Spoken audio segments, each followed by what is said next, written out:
Hello student friends, yesterday we have started module number 2, memory. Okay, in the first lecture we have discussed about the general concepts. Today we will see memory management. Manufacturer provides semiconductor memory component with varied capacities, that is, they are varying from few kilobytes or megabits or up to gigabits. These components have different width and different memory locations. That is, width may vary, that is 1 bit, 4 bit, 8 bit, 16 bit and so on, with different memory locations. Okay, but for variety of application it requires different width and different capacity. Depending upon the requirement of the application, this component may be arranged in parallel to increase width or in series to increase memory locations. Thus, the arrangement can be done in the two ways. That is, first, for wider memory, arrange the memory components in parallel to increase width. For more memory locations, arrange the memory component in series to increase memory locations. Now we will go for first, for wider memories. In case of this type, available memory width is less and application requires more width, then this available memory component are connected in parallel to increase width of the memory. Okay, so what is this? In this type, if available memory width is less and application requires more memory width, so then these available memory components are connected in parallel, okay, to increase the width of the memory. Let us take one example. This one application requires 16K into 48-bit memory and available memory is about 16K into 16-bit. Now see, the locations are the same, but we require wider memory about the 48-bit, but available memory is 16-bit. Then how many memory components will require? So we require 16-bit, 16-bit, 16-bit, that will make 48 bits. So there are 16K into 48-bit memory, such a 3 components will require, and then we will connect these components in parallel. Okay, now for 16K, how many? This is 16K memory.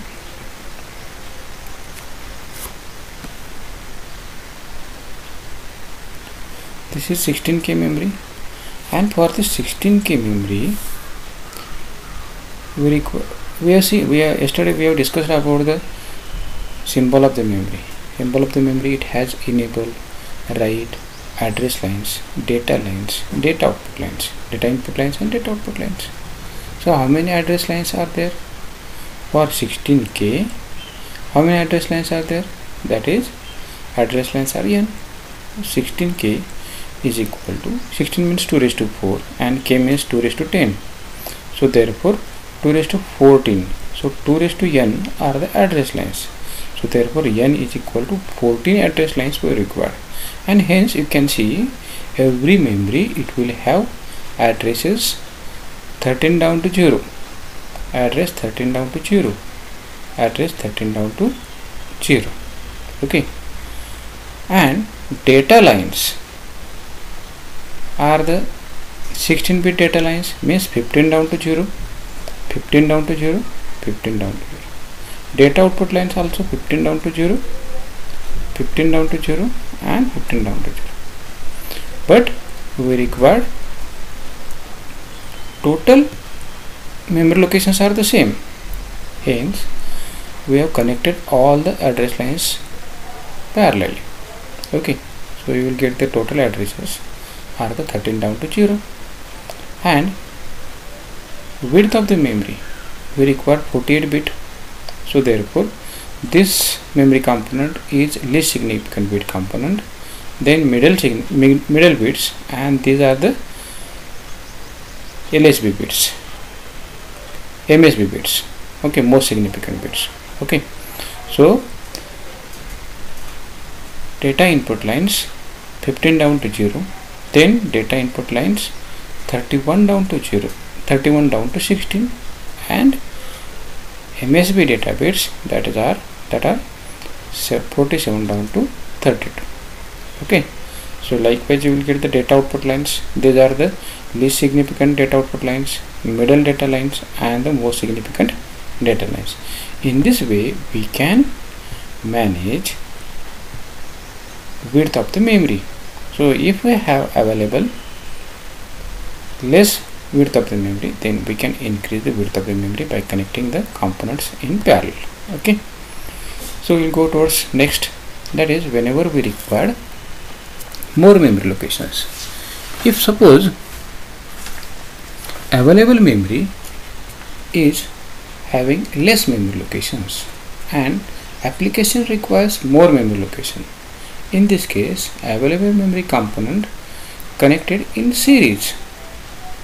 Okay, by connecting data input lines and data output lines parallel, and address lines and control signals are used to select memory components, and that will be selected by using encoder and multiplexer, such that a particular memory component will be active at a particular time.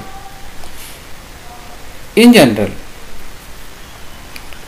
there are 2n memory locations, and available memory location components are the 2k components. Okay, so how many components will you require?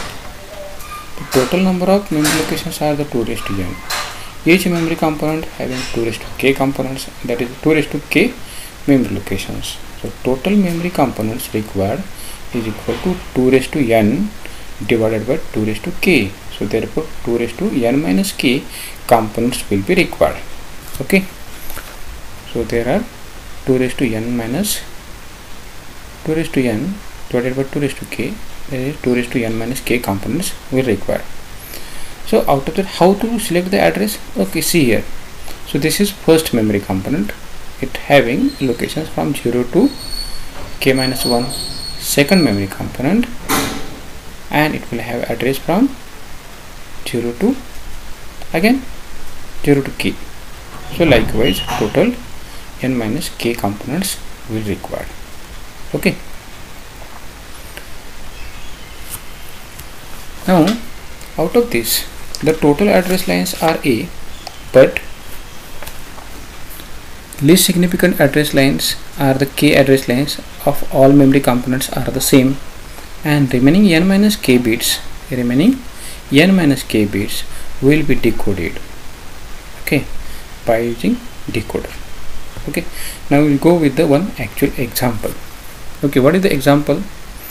That is, we have to manage 16k into 8-bit memory. You have to manage 16k into 8-bit memory, and this will be composed by using 16k.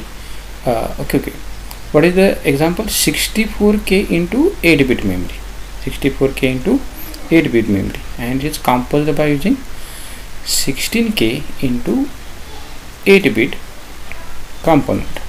Okay, now see here, available locations are the 64k, required locations are the 64k, and available locations are the 16k. Width of the memory is same, so therefore how many are the address lines required for the required memory? Address lines required for the required memory is equal to 64k is equal to nothing but 2 raised to 6, that is 64 is equal to 2 raised to k, 2 raised to 6, and k is nothing but the 2 raised to 10. So therefore 2 raised to 16 address lines are required for the required memory. And available memory having how many address lines? That is 16k. 16k means 16 means 2 raised to 4, k means 2 raised to 10. So therefore 2 raised to 14. So total address lines required available are the 14 address lines. So how many memory components will require? That is 2 raised to n divided by 2 raised to k. So therefore 2 raised to 16 divided by 2 raised to 14. Therefore 2 raised to 2 is nothing but the 4 memory components will require to manage the required memory. Let us see. See here, this is available memory component. That is available memory component is 16k into 8-bit memory, 16k into 8-bit memory, 16k into 8-bit memory, 16k into 8-bit memory. Each component will have enable, write, address. How many address lines are the available memory components? Are the 14 address lines. That is 13 down to 0. Address lines are 13 down to 0, 13 down to 0, 13 down to 0, 13 down to 0. And data lines are the 8-bit data input output lines. That is data input lines are the 7 down to 0. Data input lines 7 down to 0, 7 down to 0. Output lines also day out 7 down to 0. Now required memory having same data lines, so we will connect it parallel. So all the data lines are connected parallelly. Okay, so that is data input line. Write pin of each component is connected parallelly. All the write pins are connected. Okay, so address pins, so all the addresses are connected parallelly, and they are the nothing but the k address lines, that is least significant address lines, that is 13 down to 0. That is we have 2 raised to k, nothing but 2 raised to 14, that is are the 14 address lines we have, and these 14 address lines are connected together to form least significant bit. And now see, required memory having how many total address lines are the 16 address lines. So we require 2 more address lines, that is address line 15 and 16, address line 15 and 16, that is these are the 13 down to 0, and 15 and 16 address lines are these address lines, and that will be generated and that are used to select a particular memory component. When these address lines, these are the MSB address lines, these are the MSB address lines. If it is 00, then it will select first component. If it is 01, it will select second component. If it is a 10, it will select third component. If it is 11, it will select fourth component. So likewise, a multiplexer is also selects at a total. It will select a particular component, and it will give data output of the particular component. So in this way, you can manage more memory location with the available memory. Okay, so I think you will get this example. Okay, now one more thing is that the tri-state buffers. Okay, tri-state buffers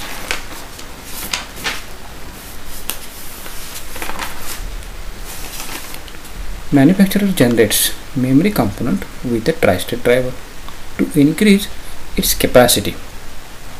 Tri-state driver is a special kind of driver for each output. It is also used for buses to provide multiple data on a system. So regular driver, it will have two logic levels. Regular driver, it will have two logic levels, that is logic 0 and logic 1.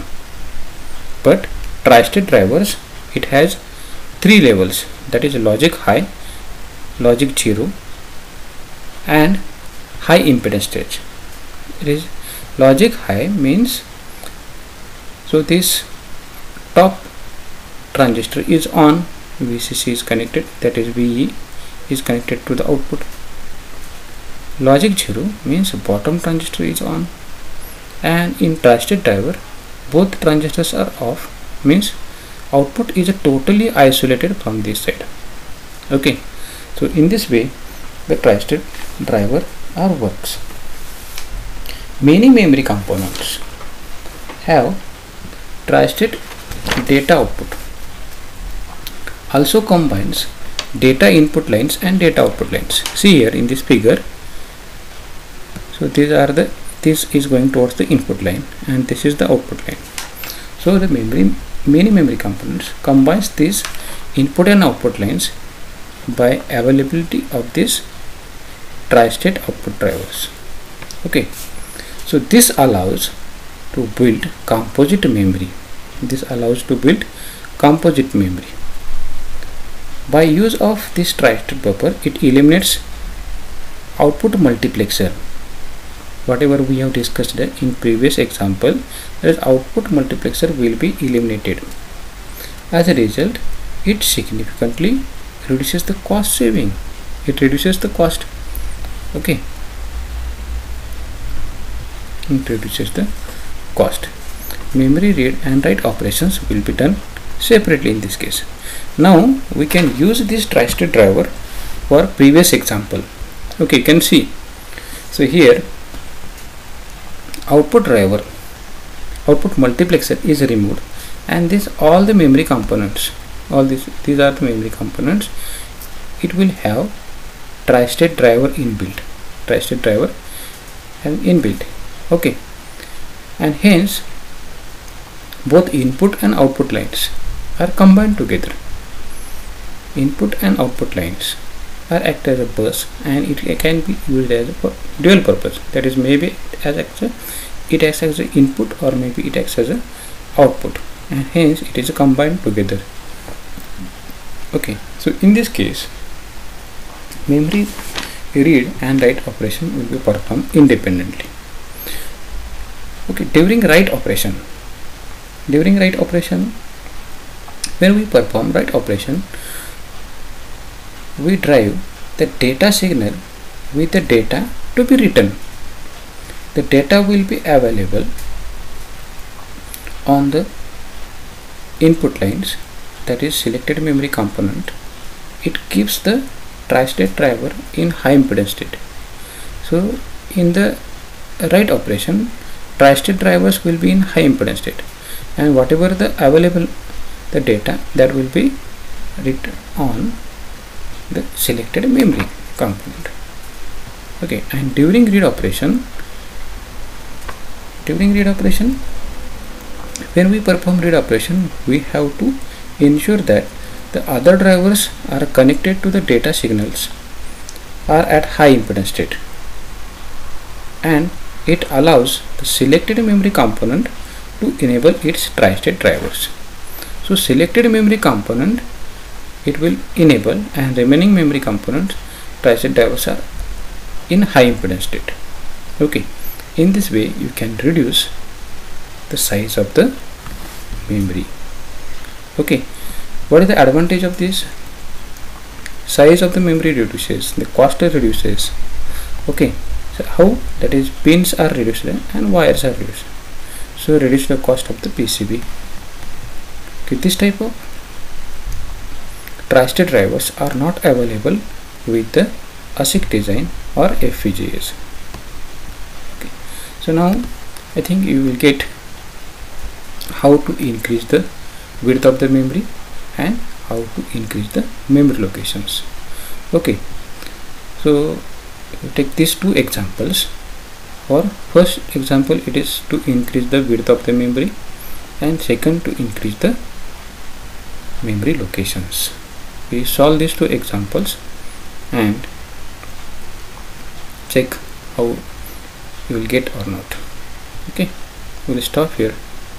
Okay, bye, thank you.